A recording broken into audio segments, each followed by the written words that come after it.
Hello learners, if you can hear my voice clearly and you can see my screen, then you just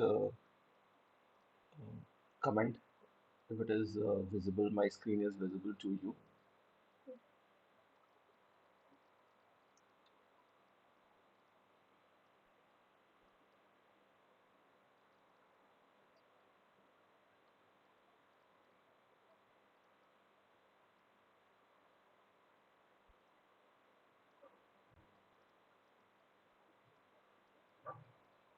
So I'm waiting for the confirmation. If someone confirms,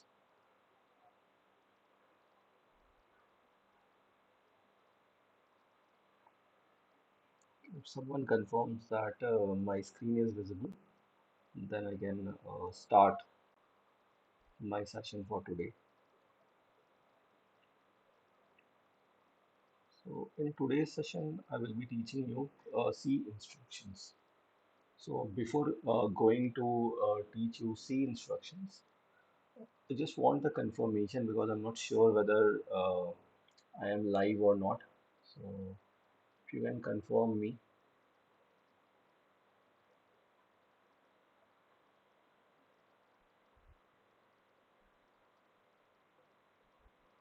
if you can confirm me whether I am live or not.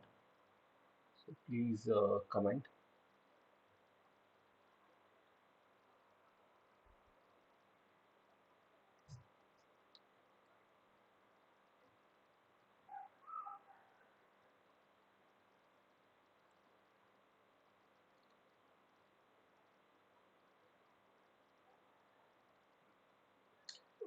Okay, uh, I've got the confirmation. So let me start.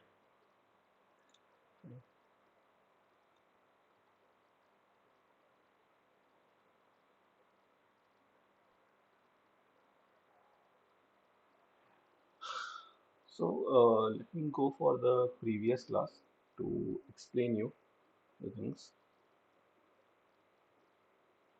In the previous class, I have given you the introduction to C language. And I have covered many topics. Right?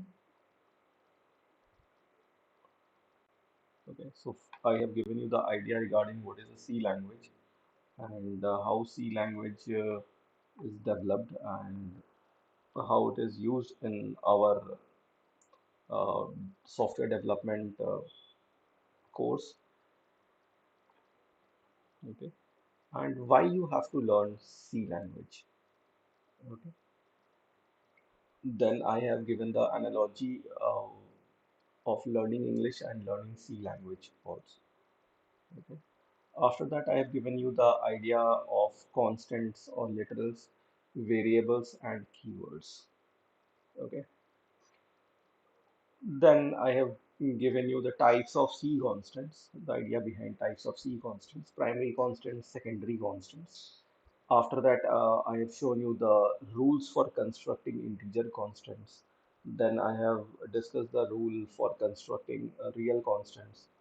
And after discussing all these, I have discussed the types of C variables, okay, and rules for constructing variable names, okay. Uh, I have uh, I have given the definition of the variable, all right, and here I've seen one spelling mistake of mine. So let me fix that. It's quantity. It's not quantity. Quantity, quantity. Okay. So, so a variable is used to represent unknown quantity or it is a placeholder for unknown values in mathematics as well as it is the same kind of a concept in computer programming also. It is a name of a storage cell in memory of a computer. So, and the rules for constructing variable names also I have discussed. Then I have discussed C keywords, right? And keyword should not be used as a variable name. This is a very important rule. Okay. Then I have written a C program, very simple C program. Okay. And I have said that C language is a case sensitive language. Okay. So C language is basically a case sensitive language, and all the C statements are in small case. Okay, and every C statement must end with semicolon. Thus, the semicolon is act as a statement terminator. Okay, a C statement can be written anywhere in a given line. Okay, that is why it is often called free form language. Okay, you can write it in any way, but it is better to write one statement in one line. Okay, it's easier to understand. Fine. So if you have written a program, a very big program in a very free form way, then what will happen ki after few days or a month, if you have to visit the same program to fix up a bug, then what will happen? You will not understand, right? And it is very much difficult to detect a bug where the bug is. Okay. Then I have discussed what are the three types of comments in C program. Okay. And I have discussed what is a main function, and C program C program always starts executing from the main function. C program may contain multiple functions, but the program instructions always starts from the main function. Okay, and then I have discussed this point also, ki why I am returning 0, and what if main function returns a non-zero value. Okay, so it is considered that if the main function is returning non-zero value, that means it is considered that the code has some issue, right? Okay, then I have discussed about printf function little bit. Okay, and then printf, and inside the printf we have formatting strings. Okay, and for different types of variables we have different kinds of format we have to use. Okay, then I have discussed about compilation and execution. Okay, I have said that the editor is required to write down the program, and compiler is there, and it converts our program into machine language program, and that program we execute. Okay, and that program we execute. Okay, so apart from these two things, we would like to include preprocessor, and then we have linker, and we have the debugger. Okay, and if everything is combined, then we have something called integrated development environment. Okay, then after that, I have given you the idea about scanf and how scanf takes input also. Okay, then I've given the idea regarding escape sequence also. Okay, so this much is there in the last day or last class, or you can say that last session. And in this session, in today's session, I will be discussing with you C instruction. Okay, instructions are important. Right? Okay, so here I will start with the notion that okay, first, what is a program? So I have written here a program is nothing but a set of instructions. Okay, set of instructions defined. Different instructions help us to achieve different tasks in program, right? And in last session we saw how to write simple C program by using different instructions. Okay. So in this session we start with types of instructions, right? So types of instructions, right? So what are the different types of instructions in C? Okay, in C language, we have three different types of instructions. Okay, so there are three different types of instructions in C, right? So there are three different, or there are three types of instructions. There are three types of instructions in C. Instructions, instructions in C. Okay. So the first is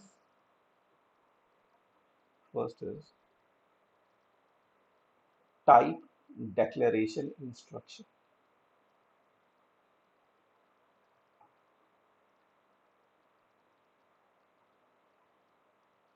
instructions.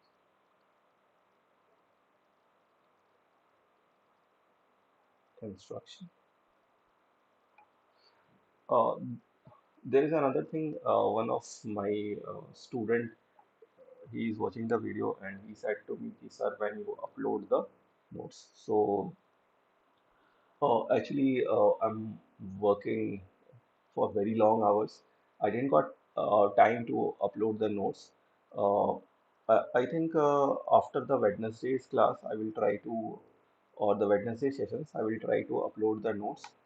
And I say that you always sit with copy and pencil or pen, and if you can write down the notes just the way I'm writing it on my uh, OneNote, okay, I will definitely give you the notes, okay, and you try to understand it while they go, okay. Um, Fine. So I will try to upload the notes as soon as possible, and I will give you the link. Right? I will upload the notes as well as on my GitHub account also, so you can get the notes, and I will try to upload the notes on my OneDrive also. So from there also you can download the notes. Okay. So definitely I will be uploading the notes very soon. Okay. Uh, I start my day very early, and then I have to work, and after that, uh, after finishing my office, I'll take a little bit rest, and then I start this session, right? So definitely I will upload the notes. Okay, very soon, very soon. Okay, I'll try it today. I'll talk to my team with if if they can upload the notes as soon as possible. Okay, right. So let me concentrate on this. So there are three types of instructions in C, and the first one is type declaration instruction. So this instruction is used to declare this instruction, this in, this instruction, this instruction is used to declare is used to declare the types of variables, the types of variables, types of variables used in C program, used in C program. The next one, number two is arithmetic instruction. Arithmetic instruction.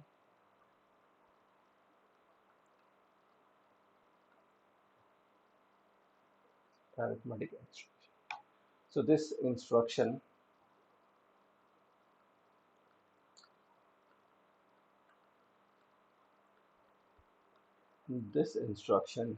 is used to perform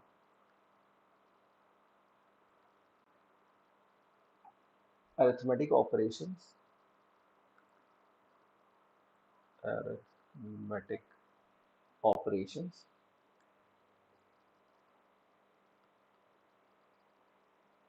arithmetic operations on constants and variables,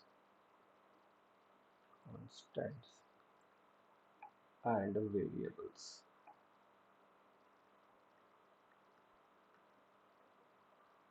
This, okay. So point number three is control instruction.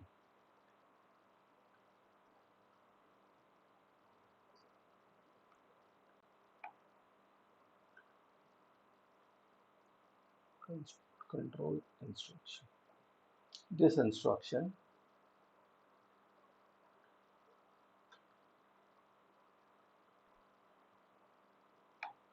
is used to control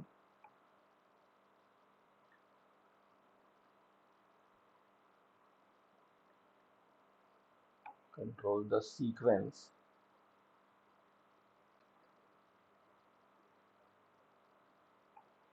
of execution, sequence of execution of various statements C program, of various statements in C program. C program. Okay. So now we look these types of instructions one by one in detail. Okay. So first is type declaration instruction. Second is control instruction. Okay. So the first one is type declaration instruction. Right. So,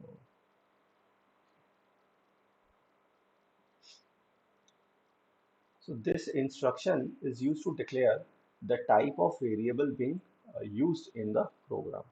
The type declaration statement is written at the beginning of the main function. Okay.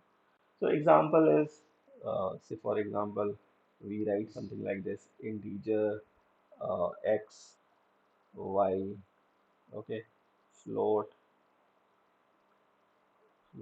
a, b, cell, okay. So these are called type instructions, right? So these are the examples, okay. So while declaring the variable, we can also initialize it. Okay. So we can write something like this: integer sum is equal to. So while declaring the variable, we can initialize it. Also, you can write it float pi is equal to 3.141. Okay. So here we are initializing it also. While declaring the variable, we can initialize the variables. Okay. So a variable must stand defined before using it. Okay. So first you have to define the variable and then you have to use the variable. Okay. So first you have to define the variable and then you can use the variable.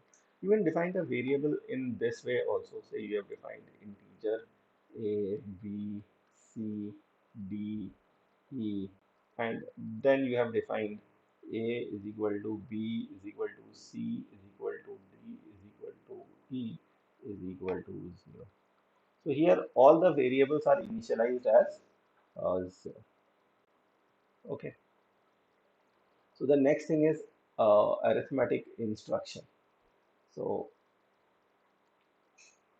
so an arithmetic instruction in C consists of variable names on the left hand side of equal to and the variable names and constants connected using operators on the right hand side of equal to. Okay, so this is the basic concept and we all know this concept, right? Say for example, you have declared a variable, say float principal is equal to 1000, rate is equal to 0.1, okay. Time, say time is integer variable, say time is 3 years, okay. And now you want to calculate the simple interest. So simple interest is again float Si, and you want to calculate the amount also. Okay, so you will write something like this: Si is equal to principal into rate into time. Okay, so it will calculate the simple interest, and if you want to calculate the amount, you can write it down: amount is equal to principal plus simple interest. Right. So here we are declaring the variables, we are initializing the variables along with the declaration, and then we are doing arithmetic operations with the variables.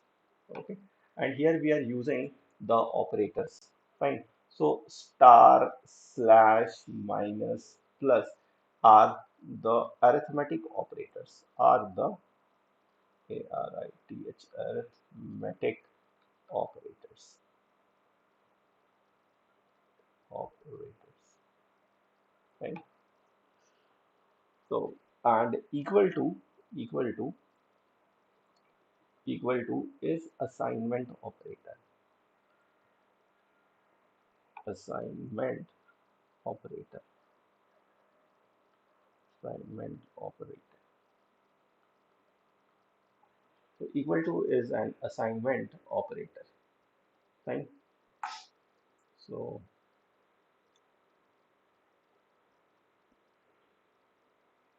so an arithmetic statement, right? In C, arithmetic statement in C could be of three types. Okay. So one is the integer mode arithmetic statement. Another one is the real mode arithmetic statement, and the next is the mixed mode arithmetic statement. Right. So let me write it down instead of saying. Let me write it down. An arithmetic statement, statement, statement in C could be three types. Three types. Okay. Three types. So number one is integer mode arithmetic statement. Integer mode arithmetic statement. Arithmetic statement.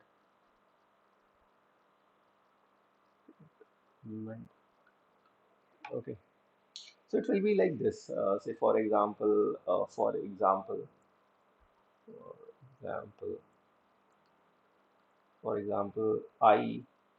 int of I, int of I is equal to 5. Okay, and then you have written I is equal to I plus 1, right? So here in this case, you can see that the I is of type int and 1 is also integer, right? Here both the operands are integer, right? And I am doing integer operation, right? So it is called, so this is called constant, this is called constant, this is called constant, and this is called variable. So here constant and variable both are of type int. Okay, both are of type int. So this is called integer mode arithmetic statement. Fine. So this is called integer mode arithmetic statement. In integer mode arithmetic statement, we are going to use integer variable. So this is integer variable. This is int variable, and this is integer constant, integer constant or int constant.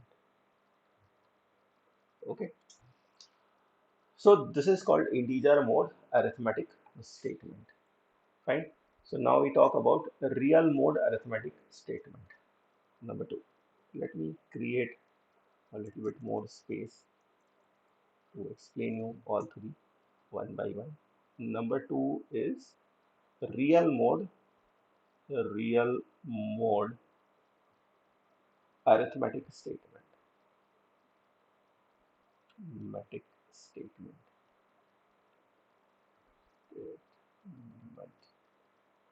So in real mode arithmetic statement, say for example, you have a variable like this float, say pi. The value of pi is 3.173. Okay. So now what you do, you have written here float area. Okay. Now you are writing here. There is another variable called say radius. There is another variable called radius. Radius. Say radius is 7.0. Okay, so now you can find out the area. So area is equal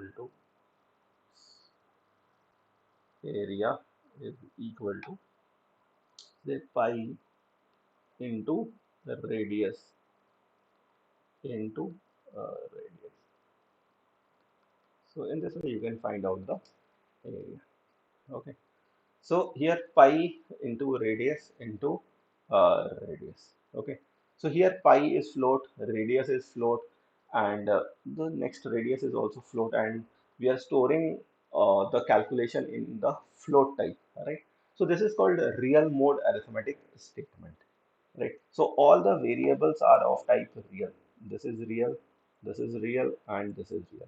So real type variables real type variables are used here are used here to do the operation to do the operation do the operation. Okay, and the next is mixed mode arithmetic. Next is mixed mode arithmetic statement. Okay, so let me show you number 3. Number 3 is mixed mode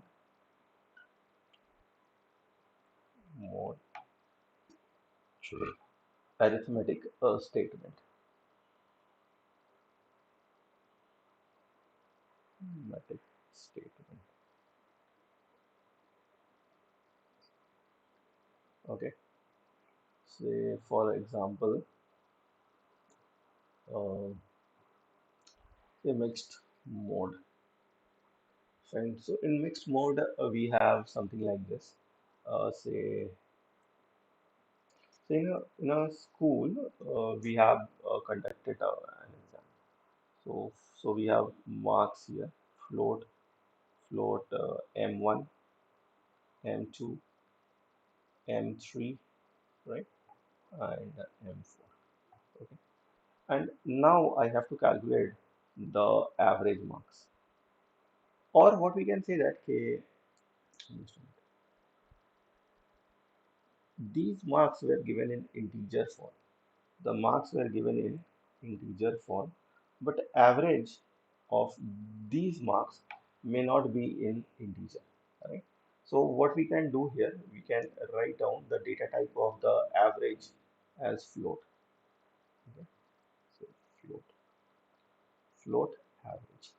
And now we can calculate the average. So average is equal to M1 plus M2 plus M3 plus M4 divided by 4.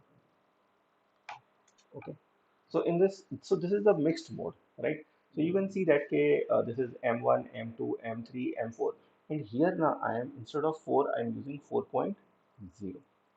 Okay. So this is float. This is float. Okay. And all these are integer, right? All these are of type int, and this is float. So this is the a mixed kind of an mixed mode of arithmetic statement. This is the mixed mode of arithmetic statement. Okay, fine. So there are a few things about the arithmetic instructions, right? So in arithmetic instruction, so let me write down. You need to note it down. Note. Note. So C allows, this is important. I have seen many kids have done this kind of mistakes. Okay. C allows, C allows only one variable, only one variable on the left hand side of, on the left hand side of equal to. That is, that is Z is equal to K into L. Is legal, is legal, is legal. Whereas if you can write this in normal mathematics, it's fine, right? We can write this statement K into L equal to Z, right? But in C language, it is illegal. It is illegal. You cannot do this. is legal. But in normal mathematics, this is fine. Okay. So you have to remember this, right? Okay. So it is very much important. Uh, you need to understand this. Okay. Acha. There is another thing about C language. All right. In addition to the division operator, in addition to the division operator,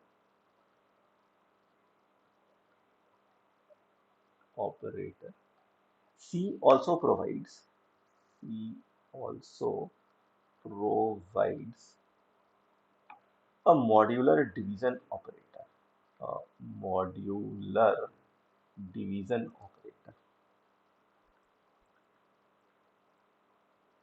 operator. Okay. And this operator returns the remainder.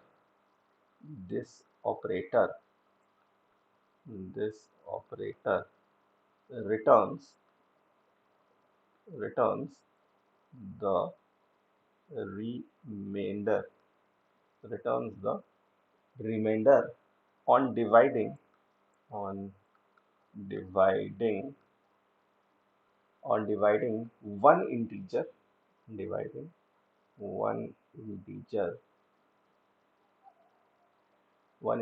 with with another.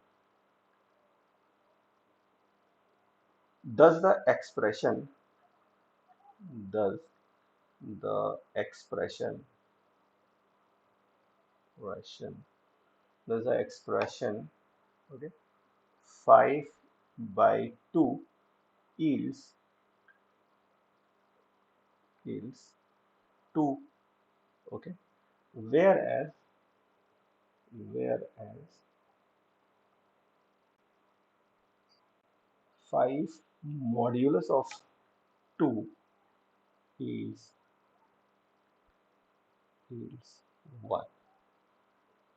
Okay,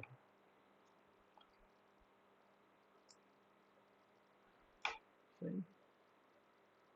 So arithmetic operations can be performed on int, floats, and char also. You can perform arithmetic operation on char also. Okay, this is another important point. Number Point number C. Arithmetic operations, arithmetic operations can be performed on, performed on char also. Char. Okay. So arithmetic operations, we know that it can be performed on integer, it can be performed on float, it can be performed on double type, but it can be performed on chars also. Okay. So we can say that this kind of an operation, say character, say character, character x is equal to capital A, comma y is equal to capital B, and you can write here integer of x is equal to, or you can write here sum, integer of sum is equal to x plus 1. You can do this, and this is valid operation. Okay, but why this is valid, right? So the when you store a variable in a character variable, when you store a variable in a character variable, say for example x, so x is containing a, x is containing a in the, but in actually what it will do, it will store the binary value of a. Okay, so binary, what is the binary value of a? Okay, so the ASCII code or Unicodes are used, right? Unicode value or ASCII code value are used to represent the integer value. Every character has its integer value, right? And that is the standard value. Okay, and these values are called ASCII values. Okay, Say for example, capital A, capital A's ASCII value or Unicode value is 65. Okay. Capital B has 66. Okay. Capital C has 67. So if you get down towards Z, right, the ASCII value is 90. Okay. Small a, small a is 97. Small b is 98. Okay. So if you go down to Z, right, the value of small g is 122. Okay. Uh, the Unicode value of space bar, right, space bar is 32. Okay. The space bar is 32, right? This is unique, right? If you take the difference between small a and capital A, you'll get the Unicode value or ASCII value for a space bar, right? That's quite interesting, right? So we can use these values when we do programming. Okay, when we do programming, right? We use these values, right? These values are very much useful. Okay. Now space bar is 32. Now let's talk about digits. Okay. 0 is 48. Okay. 1 is 49. Okay. In this way, if you go to 9, it is going to be 57. Okay. So if you know this much, right? If you know this much, right, you can do programming. Okay, you don't have to remember other ASCII values of different characters. Okay, and ASCII values or Unicode value are very much useful. Right, Unicode value. Okay, so what computer does? Computer store. This is N, not A. Unicode value or ASCII value.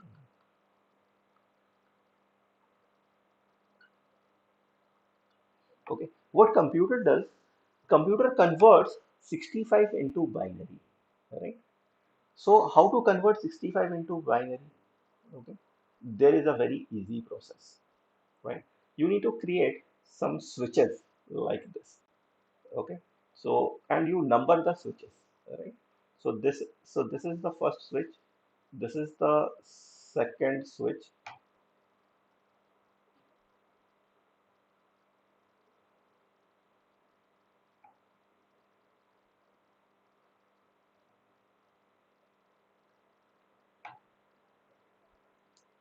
So what will be the binary value for 65?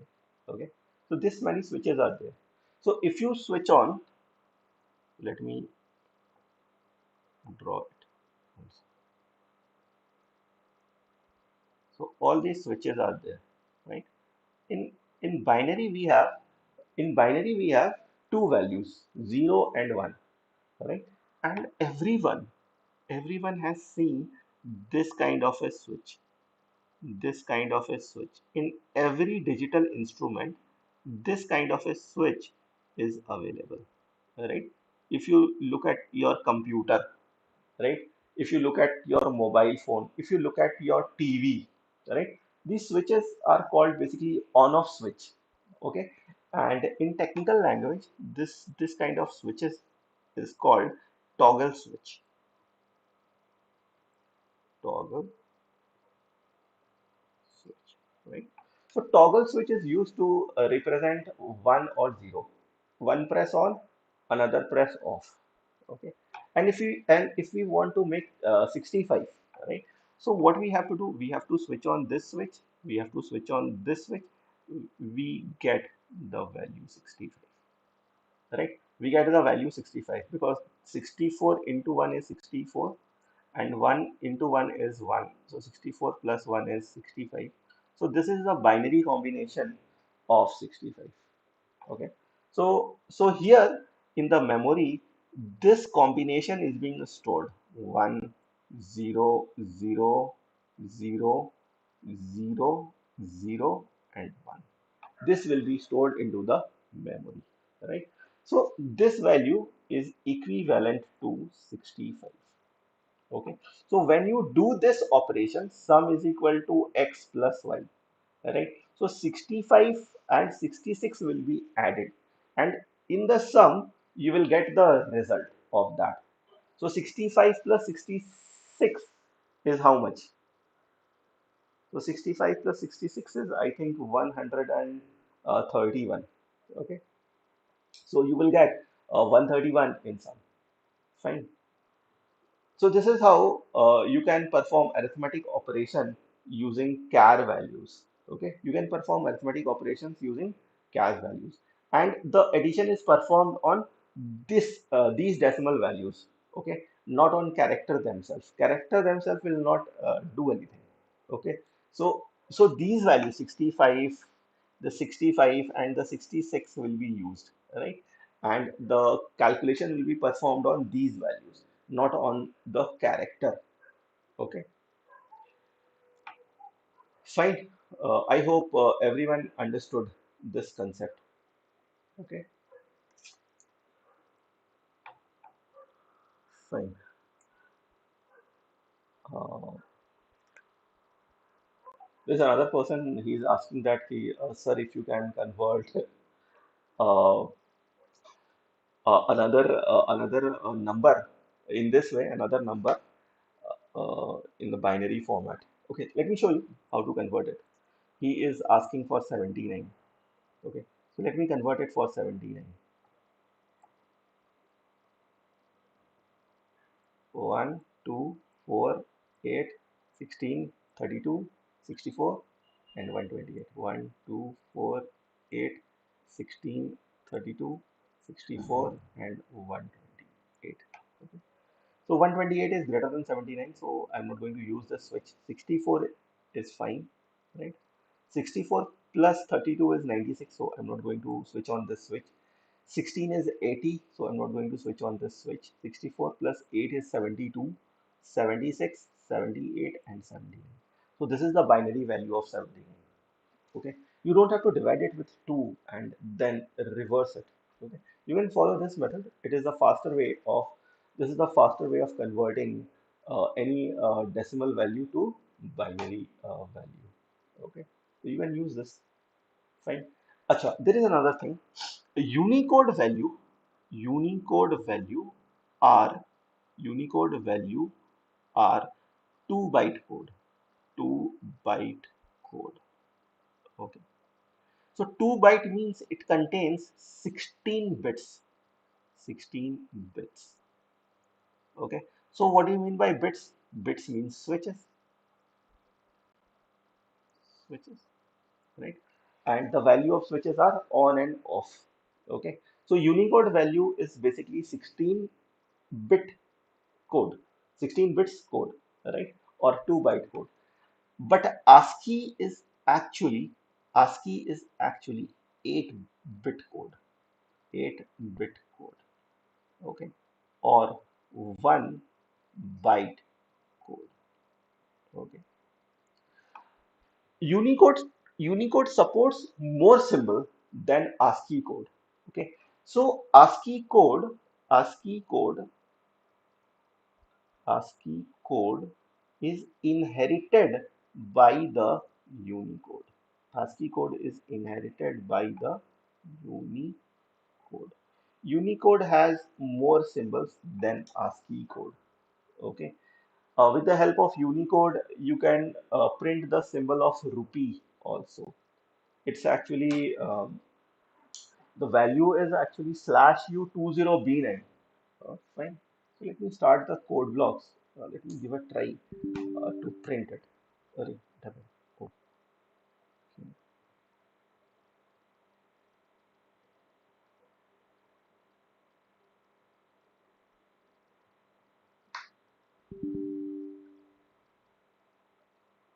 Debugging, checking in this application. Okay, stop it.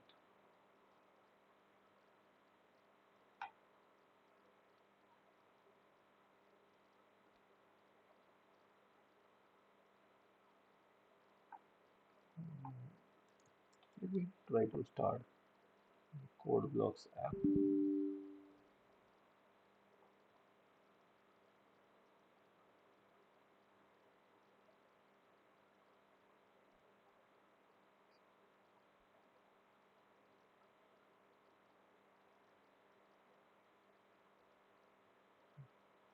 Okay, there were some issues because I have done many times installation and reinstallation of this software. Okay, so I have one file out here and I'm going to use this. Okay, so yeah, let's try over here slash rupee symbol, right? So you have to use slash u. Slash u means Unicode, right? If I write here B, uh, it's B1, Unicode symbol for, um, let's try with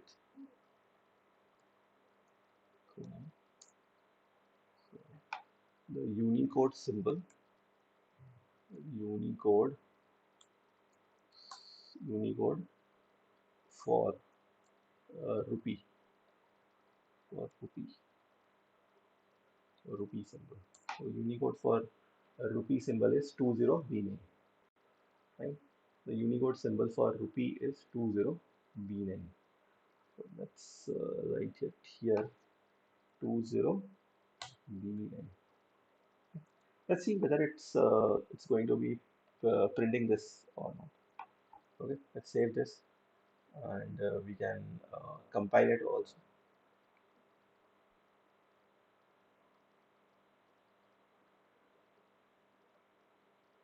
Okay, let me execute this. Principal amount is 100, time is 1 year, rate of interest is 10, and yeah, it has not printed.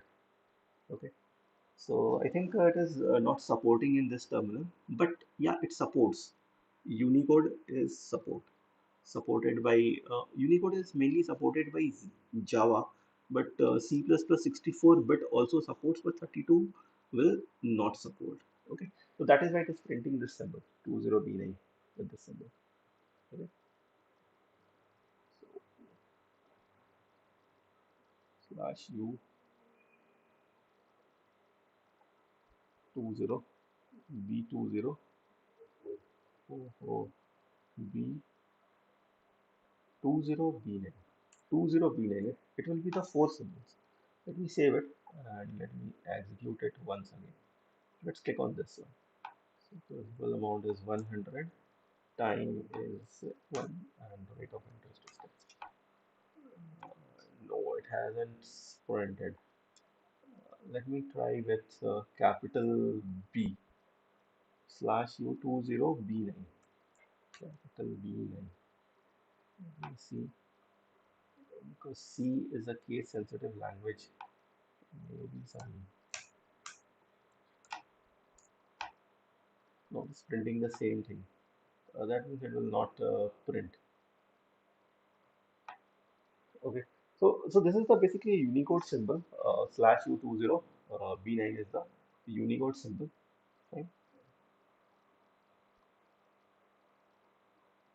It is supported by 64-bit, not with the 32-bit. I've not seen this output. Okay.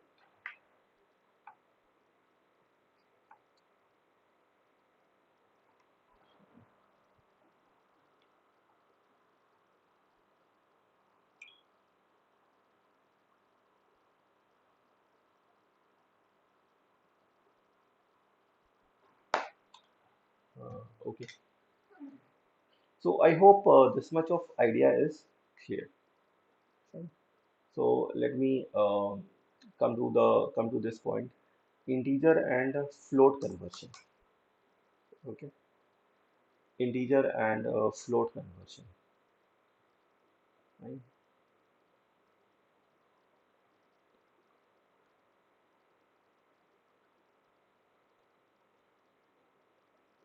Acha. There is another thing about uh, this in the note you can add.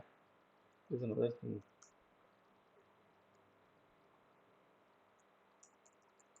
You can add in the note.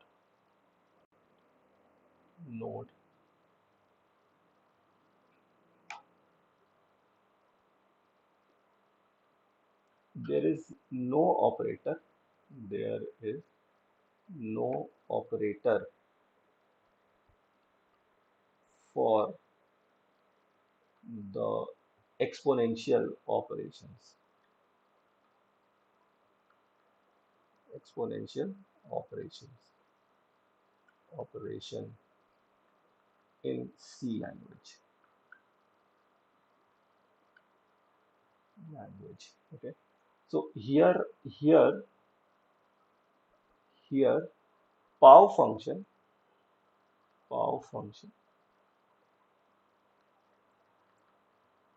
is used for the exponential operation. Exponential operation. Okay. So there are other mathematical operations are also there, exponential operation. Okay. To use this, to use this function, to use this function, it is necessary to include. It is it is necessary to include to include. We can write it in this way. To to hash include math.h. Okay. So this hash include is basically preprocessor directive.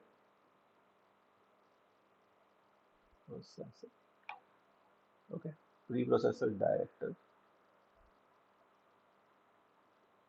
And math.h is the library. Okay. And it contains many functions like pow function, sqrt function, right? Sqrt function. It contains sine function. It contains cos function. It contains tan function. Right? It contains tan function and many more, right? Etc. Okay. So let's talk about this integer and float conversion. Okay. So this part is fine. Uh, this much is there in this part. The next is integer and float conversion. Okay. So to effectively develop C programs, it is necessary to understand the rules used for implicit conversion of floating point and integer values. Okay. So there are, let me write it down. So to effectively,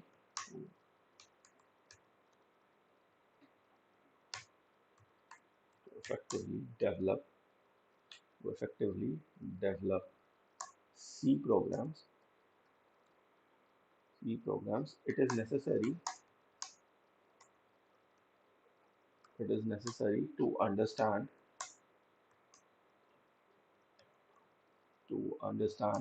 the rules used for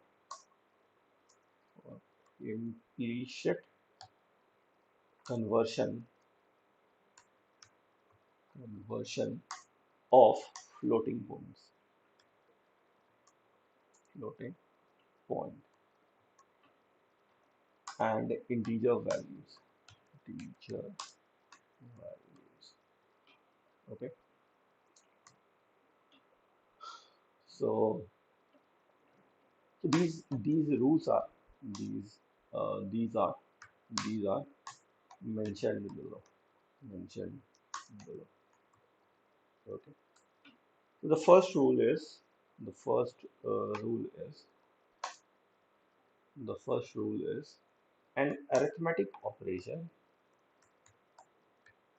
an arithmetic operation, an arithmetic operation between an integer and between an integer and integer just always always yields an integer result, result, an integer result. Okay. Next thing is an operation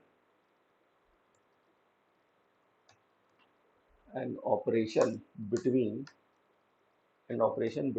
a real and and real and real always always yields a real result. Real result. Okay.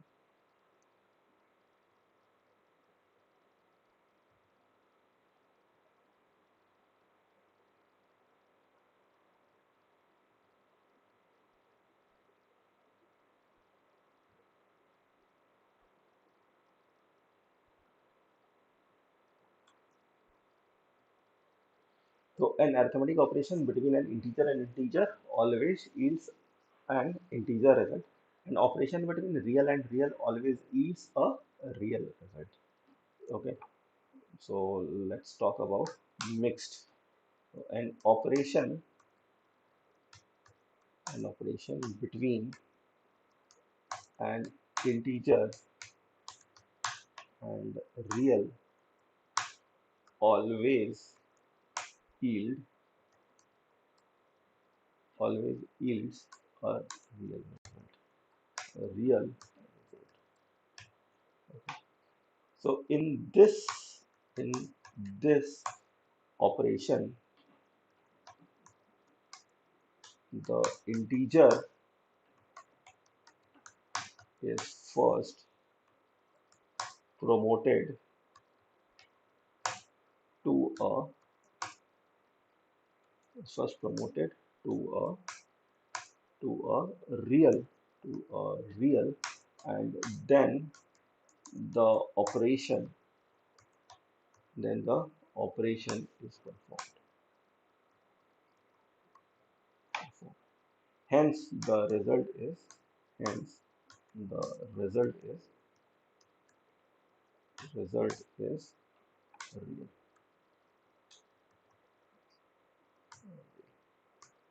Okay. Hence the result is real. Fine.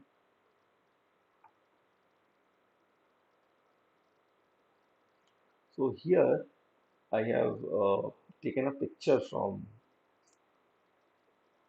the book called Yashwant Kanetkar to explain you this. Okay. So if you can see that operation here properly, then you can very easily understand that. Let me make this picture a little bit bigger. This much is clear. I hope everyone can see this image properly. So you can see that operation 5 by 2, right? So here you can see that this 5 is integer, and this 2 is also integer. So the result is integer, right? Okay. You can see that here the first one is real or float. The second one is integer. So this result is real. Okay. The first one is integer. The first one is integer. The second one is real. So the output is updated to real. Okay. The first one is real. Second one is real. The output is real. Okay. Here you can see that first one is integer. The second one is integer. So if both are integer, then result is also integer. This is also integer. The first one is real. The second one is integer. So real and integer will give you real. So this is real. Okay. This is integer. This is real. it will give you real. Okay, this both are real. They both are real. So the result is also real. Okay, I hope this explains everything. Okay, so the next concept is called type conversion in assignment. All right. So when we are writing something like this, all right. So for example, I have declared a variable like this, integer of I. Okay, and I have declared a variable called float of b. Fine. If I write here I is equal to 3.5. Okay, and if I write here b is equal to 30. Okay, so here in the first assignment, though 3.5 is a float, it cannot be stored in I since it is an int. Okay, so hence 3.5 float is demoted to, okay,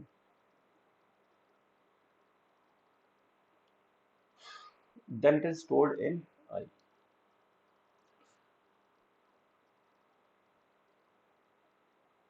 Opposite happens in the next statement. Here 30 is promoted to 30.0 and then stored in B. Okay, since B being a float variable cannot hold anything except a float value. Okay. So here you may get error also. Here this statement will generate error. error. Saying error, saying saying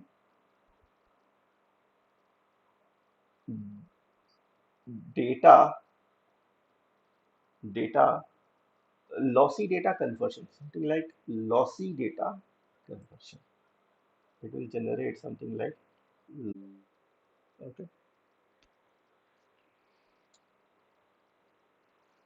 The the next option, the next thing is this will not produce error, right? This will work. This will work. Okay, because float variable can store integer data very easily, but integer variable cannot store the float data. Okay, fine. But sometimes some compiler will store this value with a warning. Some compiler some compiler will store will store 3.5 by demoting it demoting it to 3.0, demoting it 3, not 3.0, demoting it 3, that is int, and then it will store, and then store it in I, then store it in I. Okay, but generally most of the compiler gives error.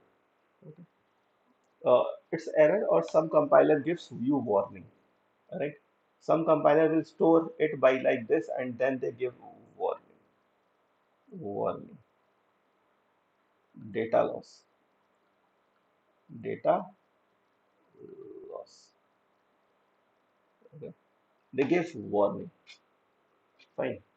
So, so be cautious when you are using this kind of, when you are in this kind of situation. Okay. Fine. So here I have, you see, I have one image for you people, which I have taken it from Yeshwant Connector, right? And this image, if you understand this image, it is very much easy. Okay, so here you can see that k is equal to 2 by 9, right? So here you can see that k, uh, 2 is 2 is integer, 9 is integer, the result is also integer. Okay, so 2.0 by 9 will, this is integer, but this will give you, right, as k is also integer, right? So this will generate 0 as a result. Okay, so this will generate 0 as a result. Same thing happens over here also. This will also generate 0 as a result, right? So when it is 2.0 by 9.0, because k is also int, k is also int, so it will generate 0, right? Here also 0. The value of k is 0. 9 by 2 is 4. Okay, 9.0 by 2 is also 4. Okay, because k is integer here. Okay, fine. And here the value, this a is float. This a is float. So that is why you are getting here 0.0. Here you are going to get 2.0 by 9 will give you 0.22222, right? There will be 6 2's here, right? Because float supports 6 decimal places, right? Then 2 by 9.0 will also give you the same result. 2.0 by 9.0 will also give you the same result. 9 by 2, 2 is, this is integer, this is integer. So it will give you 4.0. But if this is float and this is integer, it will give you 4.5. Same thing happens over here. You will get 4.5, 4.5. Okay.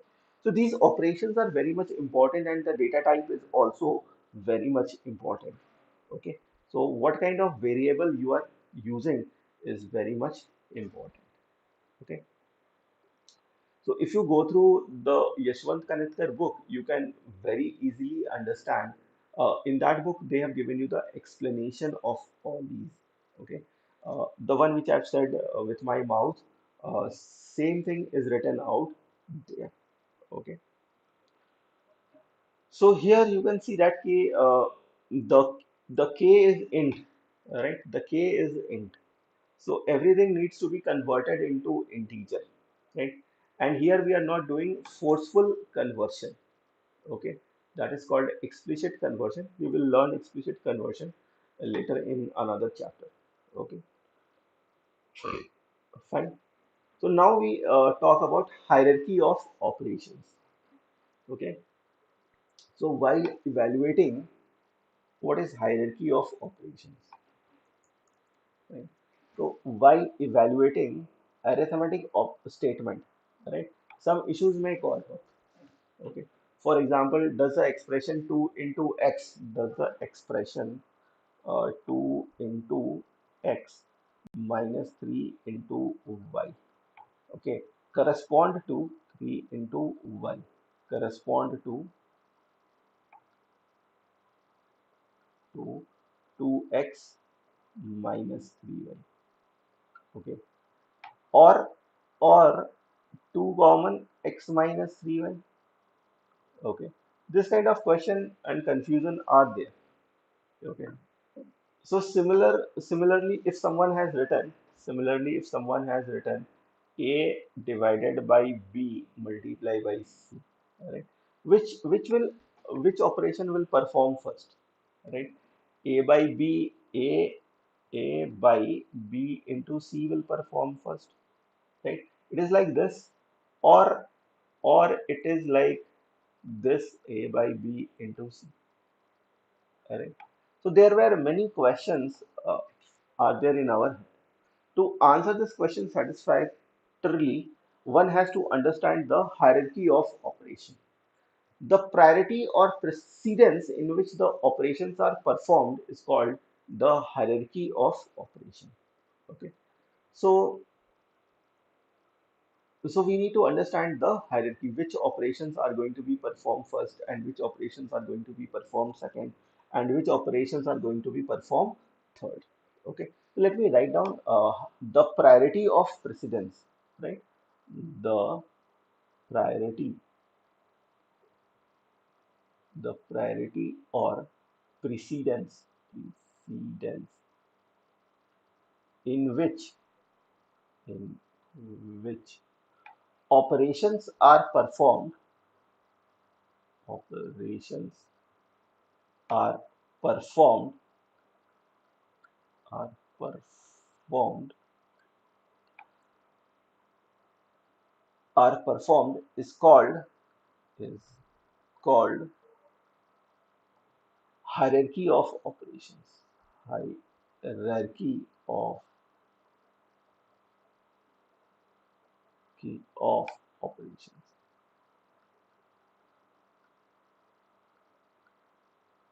Operations. Okay.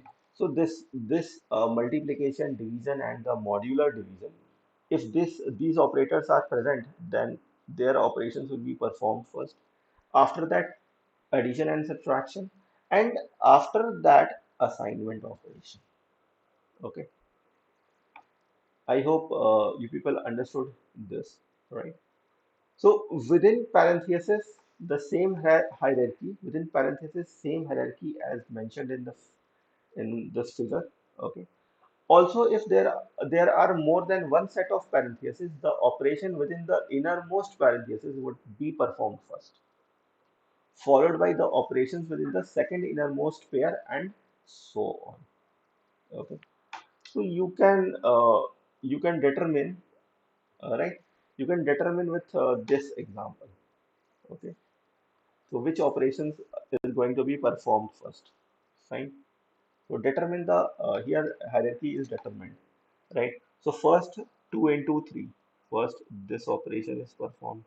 Then we have got this, right? Then slash operation is performed. And slash operation 6 by 4, which is 1, right? Then again 4 by 4 has performed, not this plus has been performed. Okay, so 4 by 4 will be performed, you will get another one. Then we have 8 here, then minus, and then 2 here, plus 5 by 8. So 5 by 8 will be performed first.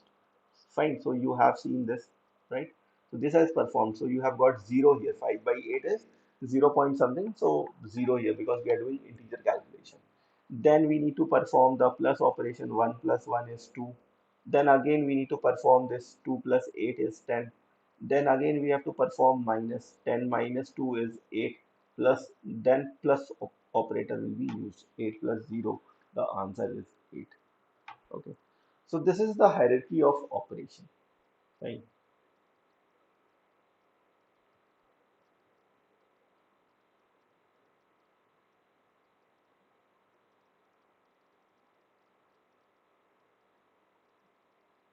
So here I've shown you another example. What is the hierarchy of operation? Right. So the next thing is how to convert the algebraic expression into C expression. Fine. So here it is written A into B, A into B, A into B minus C into D. Okay. A into B minus C into D. So this can be written in C language in this way. Okay. M plus N into A plus B. So M plus N into A plus B will be written like this. 3x square plus 2x plus 5 will be written like this. 3 into x, 3 times x plus 2 times x plus 5. Okay. A plus B plus C, whole thing divided by D plus E. So A plus B plus C inside a bracket, divide symbol, D plus E in another bracket. Okay. So now this is the conversion of algebraic expression to C expression, and it is very much important. Okay. The next topic is associativity of operators. Okay. So when an expression contains two operators of equal priority, the tie between them is settled using the associativity of the operators. Okay. Let me write it down this. When when an expression when an expression contains two operators,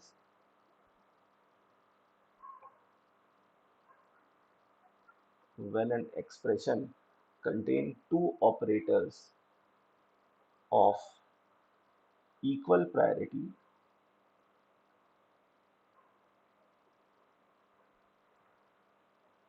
of equal priority, the tie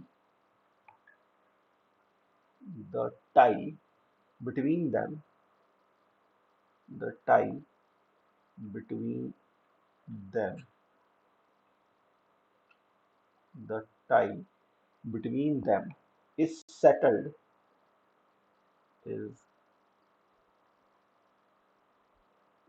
settled using is settled using the associativity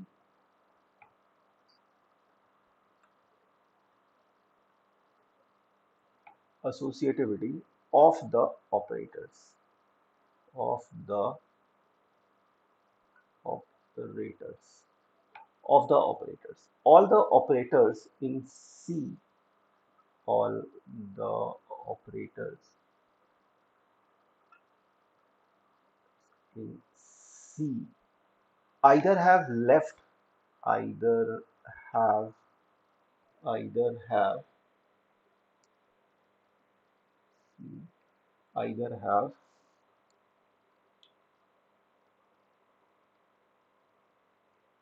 either have left to right associativity, left to right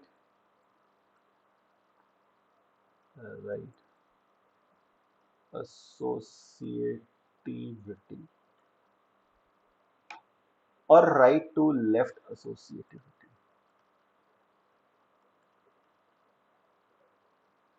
left associativity. Okay, so consider this expression, right? Consider the expression. Consider the expression. Okay, so A is equal to 3 divided by 2 into 5. Okay, so here there is a tie between the operators of same priority. That is, slash and star has the same priority. Right? So that this tie is settled using the associativity of slash and star. Right? And both enjoy the left to right associativity. Therefore, first slash operation is done, followed by star operation. Right? I hope you people understood. First, this operation will be done, then this operation will be done, because there is a tie over here and both follows left to right associativity. I hope you people understood. Okay. Now consider another expression. So first we can write here, first 3 by 2 is calculated, and second will be the result of 3 by 2, result of 3 by 2 2 times 5, 3 by 2 times 5, right? This is the second step. Okay, after that you will get the final result in A. Okay, now you consider one more expression. Consider one more expression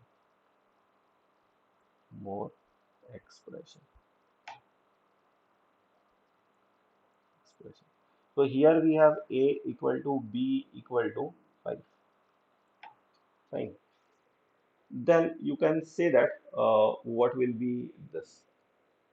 So here you can see that assignment operator have the same priority. So the order of operations is decided using associativity of equal to operator, right?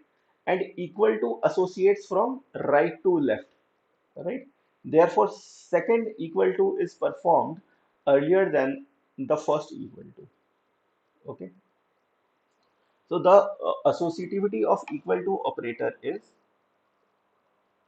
associativity of equal to operator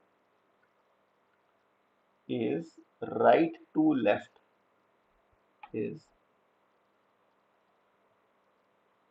right to left. So second operation will be performed first. So second operation will be performed first.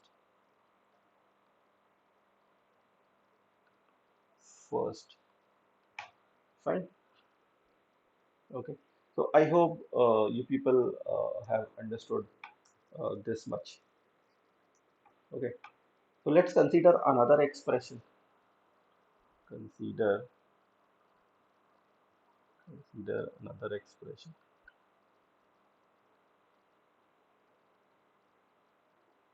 Expression. Z is equal to A into B plus C divided by D. Right. So here in this case, you will find that again there is again there is a tie.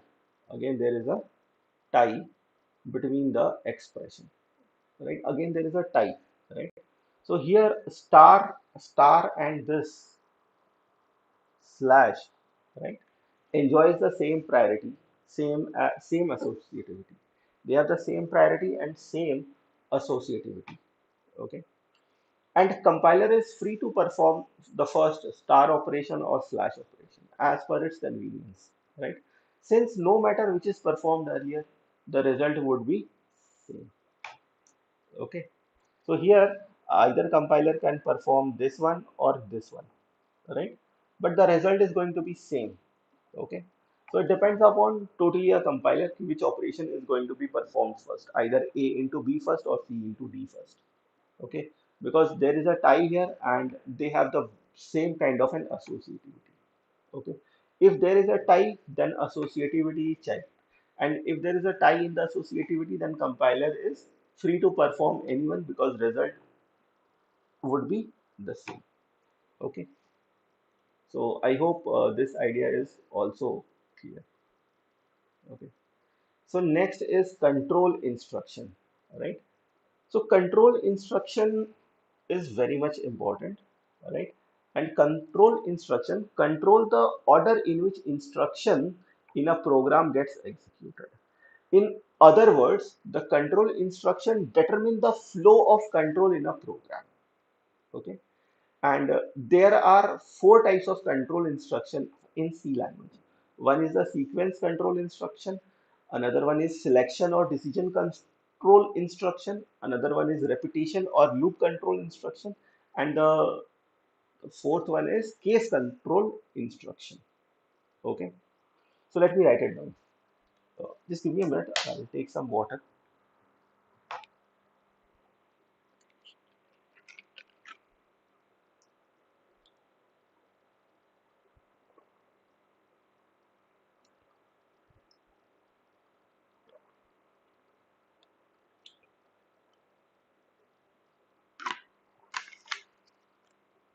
Okay,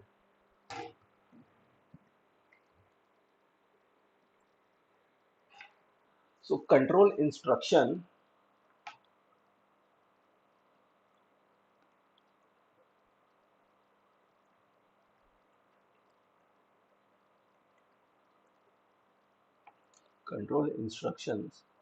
control the order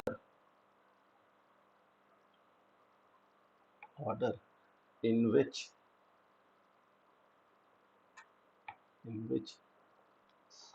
the instructions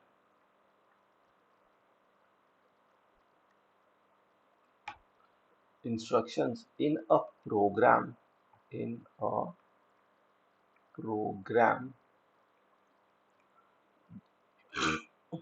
get executed get executed gets executed. In other words,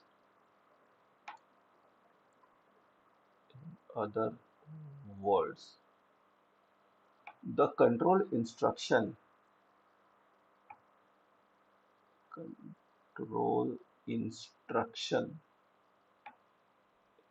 instruction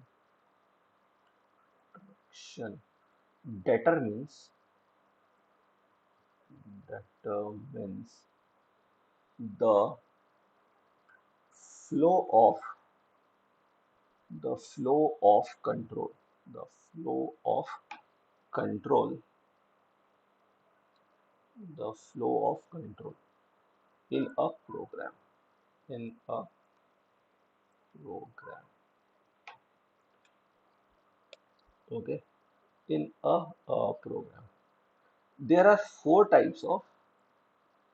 there are four types of control instructions in C. Control instructions in C. Okay, so number one is sequence control. Sequence control. Number two is selection.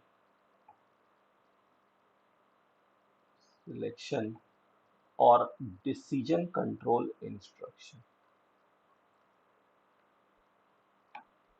Control instruction. Instruction. Number three is repetition or loop control instruction. Repetition or loop control or loop control instruction.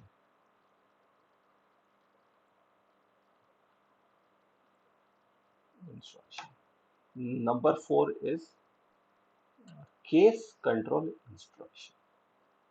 Case control instruction.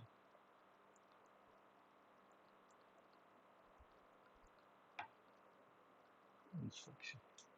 Okay. So number one is sequence control, right? So sequence control instruction ensures that the instructions are executed in order in which they appear in the program. Okay.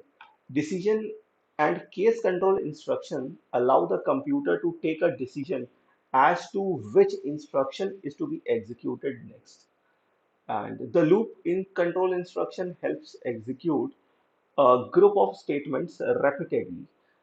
Okay, so we'll study these things in next session. Okay, fine. So, so let me show you my next thing is installation of code blocks with 32-bit MinGW compiler. Okay, so let me show you from where you can install this thing. Okay, so let me start with Chrome. Go to Chrome browser. Fine. Go to Chrome browser. Okay, where it is? Where is the Chrome browser? Okay,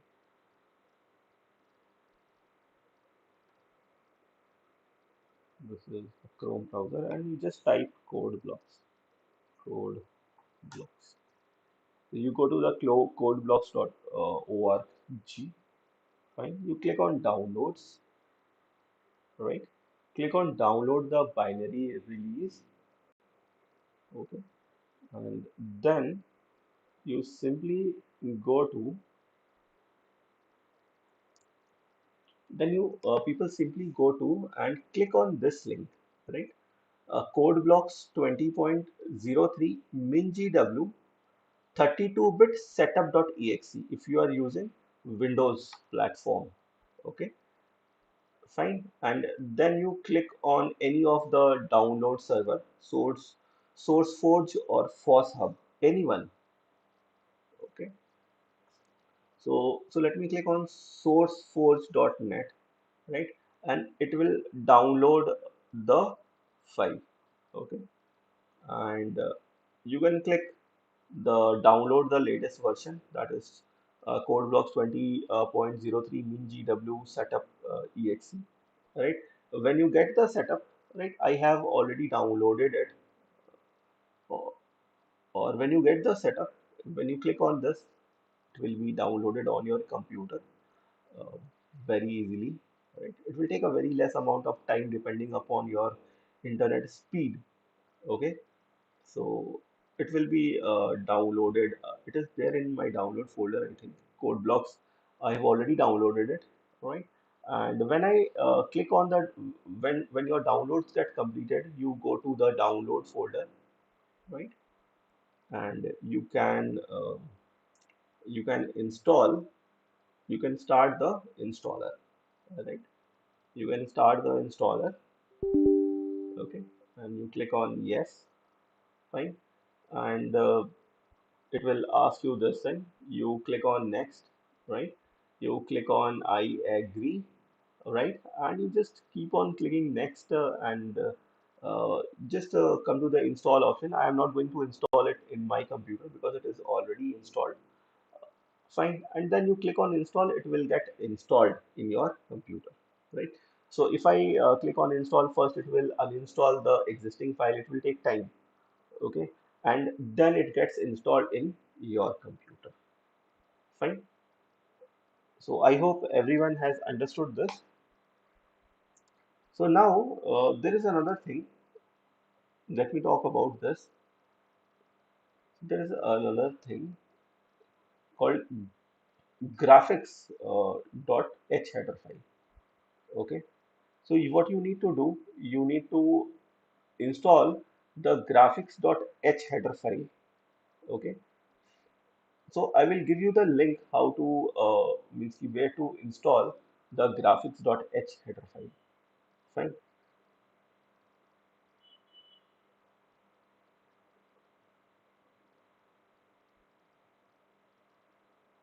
And then you can install it.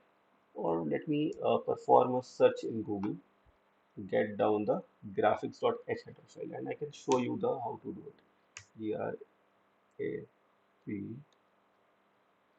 GRAPHIC graphics no, it's graphics header file for C in MinGW32.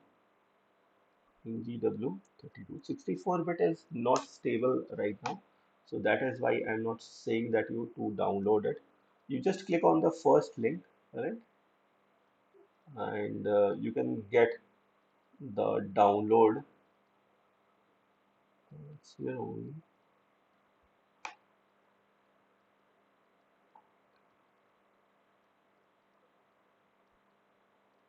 Hmm. This is WinBGIM extract file. Okay. So you click on this link. Right? I will give you the link here, and you can download the WinBGIM file. Okay, and it will work with your GCC. Okay. So download the you just click on download the WinBGIM here, right? So you click on this. Sure, not found.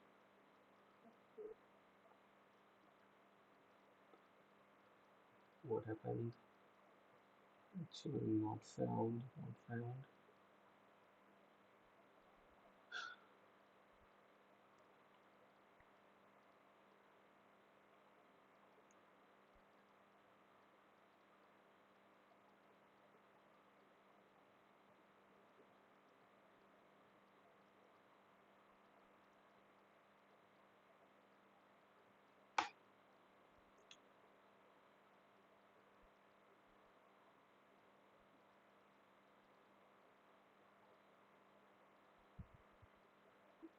Many people have removed it. Why? I don't know.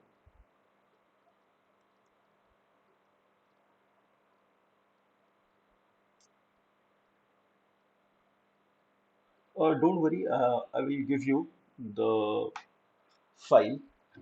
I think it is there in my computer, in this computer.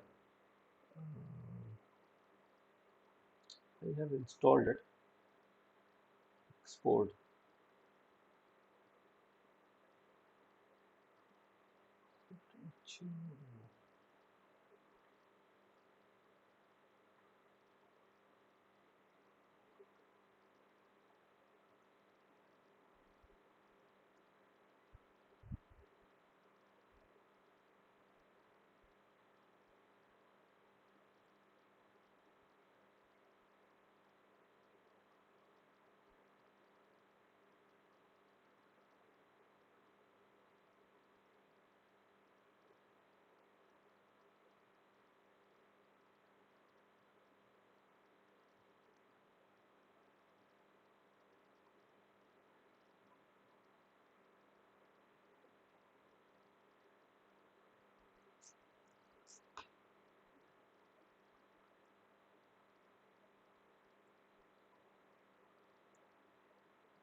Actually, by mistake, I have deleted that file. I have this project file with me, and this file contains, yeah, this file contains BGI, WinBGIM, this file, and there is a graphics dot, this file is there, graphics.h header file. What you need to do, you need to copy these two files. I will create a link and I will upload these two files in your in the notes also. I will give you a link. All right, don't worry. I will give you the link by the next class, and I will show you how to install tomorrow. The next session is tomorrow. Then I will show you how to install the graphics also. Okay. So now let me write down a program, because today I have done loads of theory. I have not written any program. So let me create a program, very simple program. Find the area of triangle given its sides. Okay. So we can find out the area of any triangle if the sides are given. So let me create one file.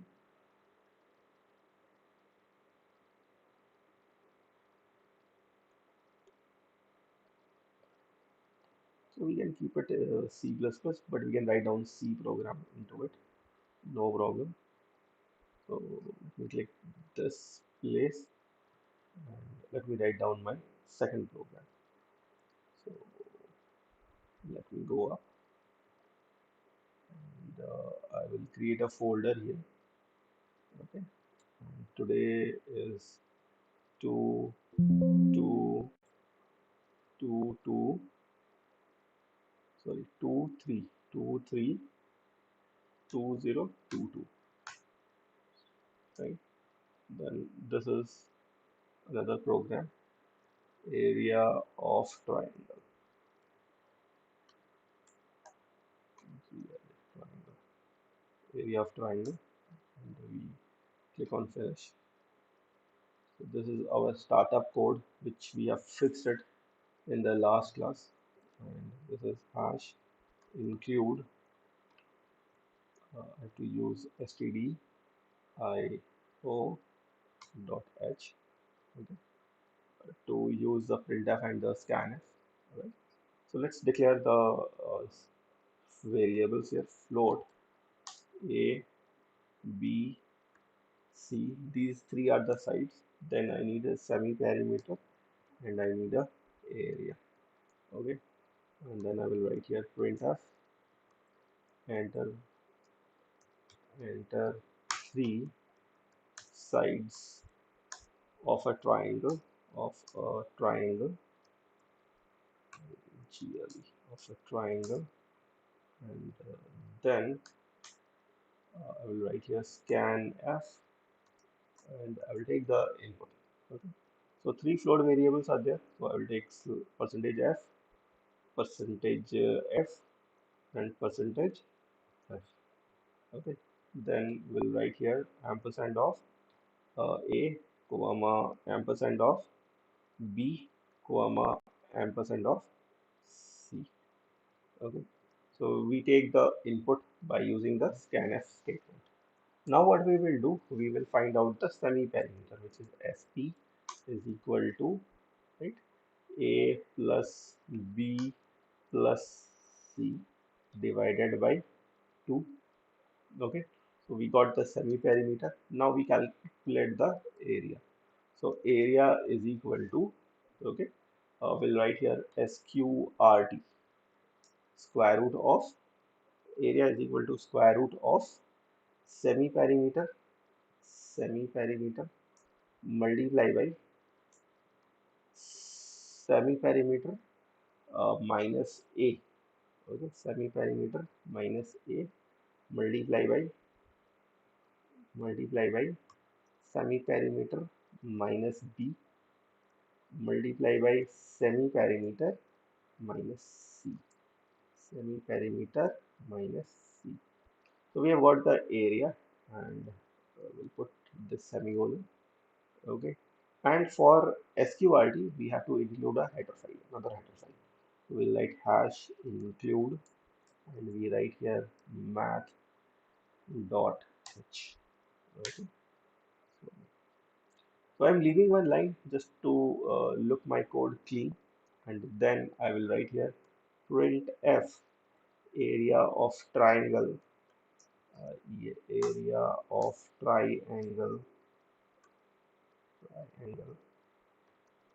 is percentage f square units, square units, units. Okay. Then we write here comma area. Okay. And we are done with this. Save the code first, then click on this button to build the code. Right? So invalid conversion from int, right? There is an error there.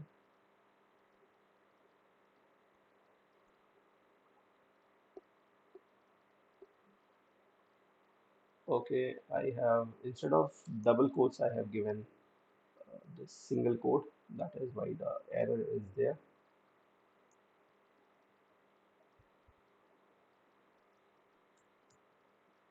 I have to write it in double quotes, not in single quotes. By mistake, I have given the single quote. That is why error is there. Now you can see that there is no error, and let me run the program. So asking for three sides of the triangle, I have given 5, 8, and say 5, 8, and 6. Okay.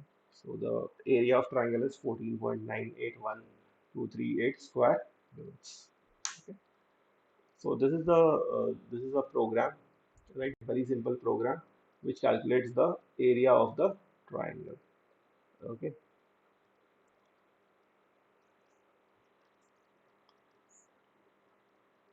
So let me write this program in our notes. So let me take the program into the notes.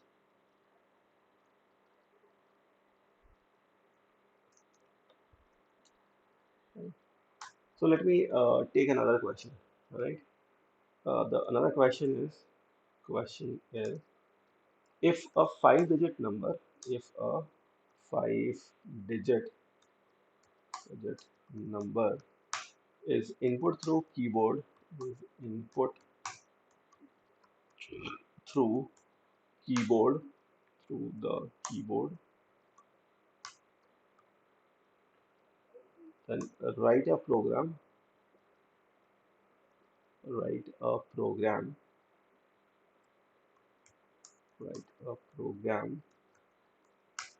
to reverse the number to reverse the number.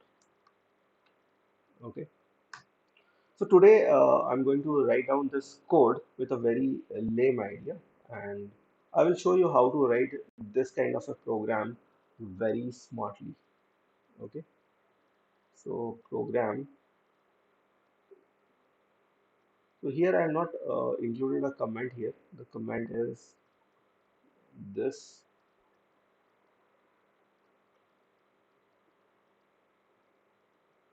and we can write here program to find the area of triangle. Area of triangle when the sides are entered by the user. The sides are when the length of sides are entered by the user. Entered by the user. Okay. So let me add this part in our notes.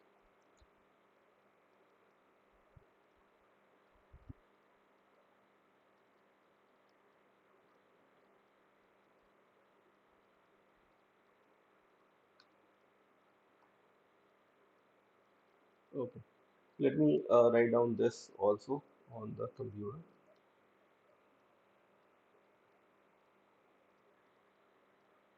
So let's create another program file. C++ source. Next, you click on this. And then we create another file. Reverse of a number. REVERSE, reverse of number.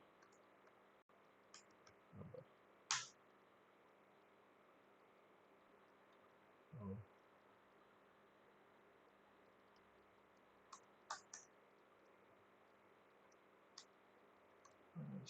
include stdio.h. Then we write this. Then we write this.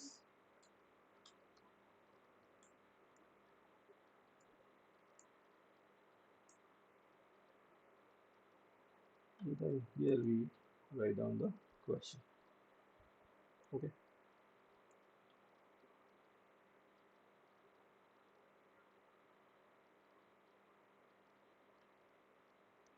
This is the question. So now we can write down the answer. We declare a variable, say n,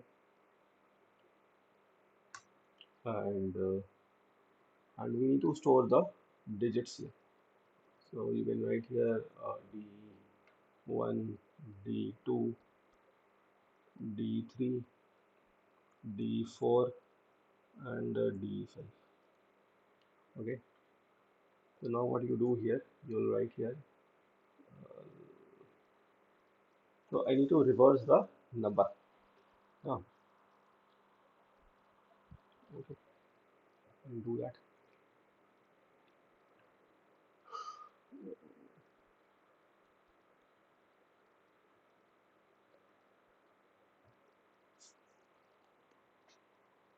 So I need to do that. First, I need to input a number. Print f, enter a number. Enter any 5-digit digit number. Enter any 5-digit number. Now in n we take input. So we write here n, and we write here scan f, and then here we write down percentage of d, percentage of d, comma, ampersand of n, ampersand of, okay, percentage of d, comma, ampersand of n. So we have got the input, right? Then what we have to do, we need to find out the digits. Okay, so d5 is equal to n modulus of 10. Okay, so this is the fifth digit. This is the fifth digit. Fifth digit. Okay, then we write down n equal to n divided by 10. Okay, so this is the remaining digits.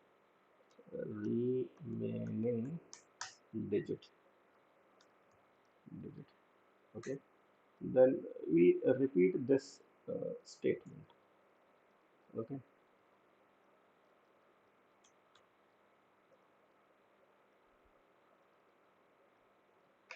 now we can see here.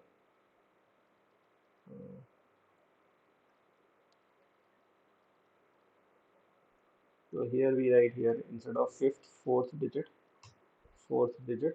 and we write here d4, okay, and this is the remaining digit. This is d3, okay, the third digit. So we write here third digit,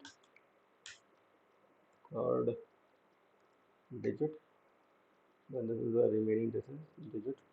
This is the second digit, We write here D2, and then this is D1. This is the first digit, first digit, first digit. Okay, and after the first digit, the remaining digit, and this is not needed. This part is not needed. So we have got the first digit here, and what I have to do, I have to reverse the digit. Okay, so to do the reversing of the digit, what I have to do, I have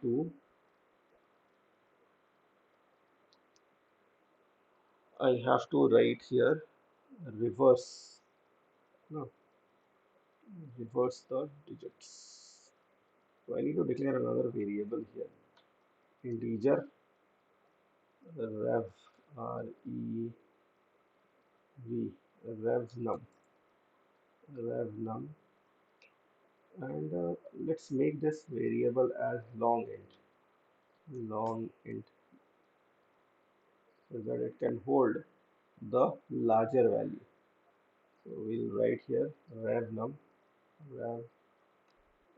rev num is equal to d5 multiplied by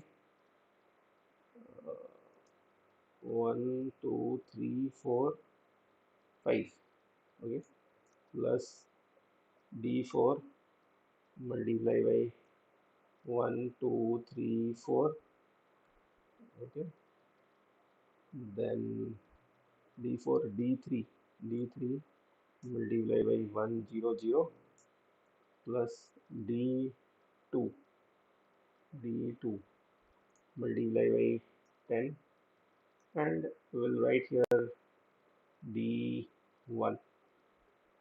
d1 is the last digit, okay, so d1.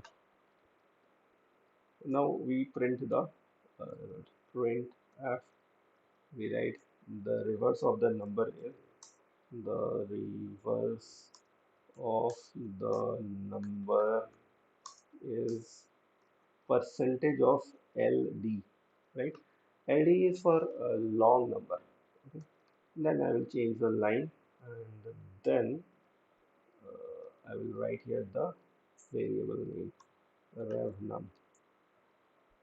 Okay, so let's save this and let's see we have some error or not. So click on this, there is no error. Okay, let me click on this. So enter a 5-digit number. So 63521. So let's see. Yes, the reverse of the number is this. Okay, 12536. So we have got the reverse of the number. Okay, so let's minimize this. Let's take this program into our notes.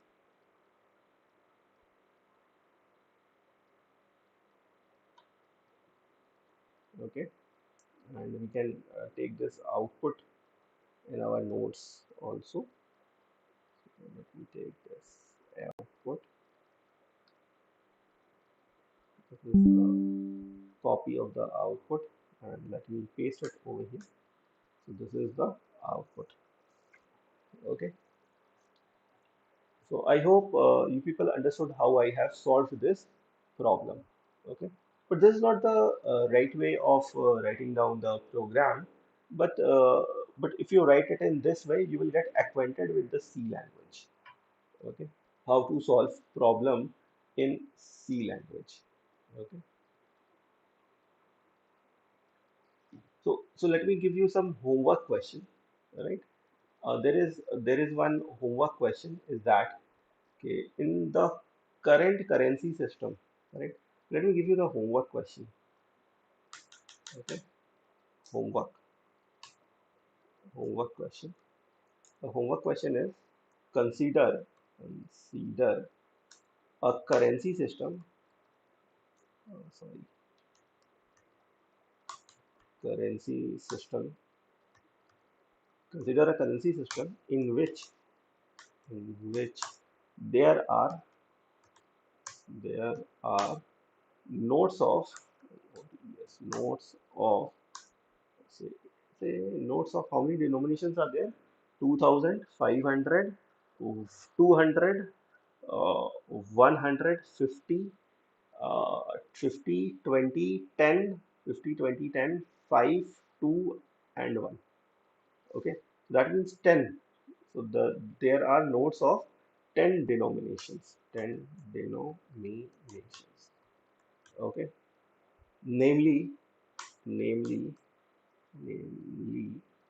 Okay, 1, 1, 2, 5, 10, 20, 50, 100, 100, then 200, then 500, 500, then 500, and 2000. Because there is no 1000 node, right? If a sum of if a sum of n is entered, entered, the sum of n is entered through the keyboard, through the keyboard, through the keyboard, through the keyboard. Write a program, write a program, write a program to compute, write a program to compute the smallest number of compute the smallest number of nodes that will combine that will combine to give rupees n, combine to give rupees n, rupees n, rupees n. Okay, fine. So do this homework. This homework is for tomorrow, and I just want to see how many people are solving this homework. Okay. Uh, you can, if you are able to solve it, then you can comment it on the YouTube, or you can comment it on the Facebook also. Okay. So copy the question. I wait for 2 minutes, and you copy the question and comment the answer of this question on the Facebook, or you can go to the YouTube also, and you can comment it over there. Okay. If you find this question interesting, it's good, right? And try to solve this question. Okay. It will help you to understand the variables, the concept of variables, the printf concept, the scanf concept. Okay, fine. Install code blocks in your computer, as I have shown you, and use MinGW32 compiler. And I will upload very soon the graphics.h file and the associated file, and I will show you how to include those files in GW compiler. Okay. Till then, bye bye, and I will be doing the next live tomorrow. Okay, and in the tomorrow's live I will be doing a new thing, right? In tomorrow's live, what I will do in tomorrow's live, I will solve this program first, the program which I have given for the homework, and I will start decision control instruction. Okay, so till then, bye bye, and have fun, happy coding.